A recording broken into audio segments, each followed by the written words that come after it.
Okay, so preparing the bat to put the clay onto is a very important thing, and it can hamper a lot of beginning ceramicists if they don't get it right. And what we're going to do is, you see these two holes in the bat.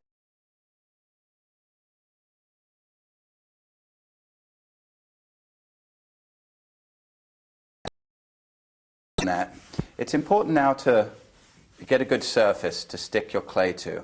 Now, if the bat is very dry, the clay won't stick. If we have excess water on there, the clay also won't stick and it will slide off. An introductory ceramics student will oftentimes have a lot of water on there. Try to stick the clay down, it's a big mess. You spend far too much time trying to get the clay stuck on the wheel. So this is a very important thing. We take some water on the sponge. This is how I like to prepare a bat.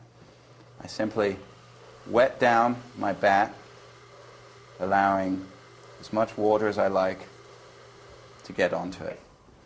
Now I'm going to take my towel, a little dry section of my towel, and I'm going to run it over that spot.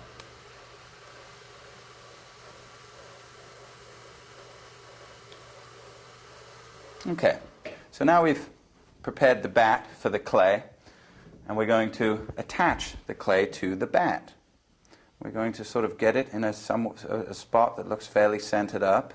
As you can see, the way we've wet it to it helps us because there is now a round ring on the wheel. I'm going to put my hands on either side of this lump of clay and slap it down. Give it a few pats, and you can see a lot of the work has been done for us. Now we're ready to start centering this lump of clay. And that is a whole process in itself, and we're going to get to that in the next section of this exercise.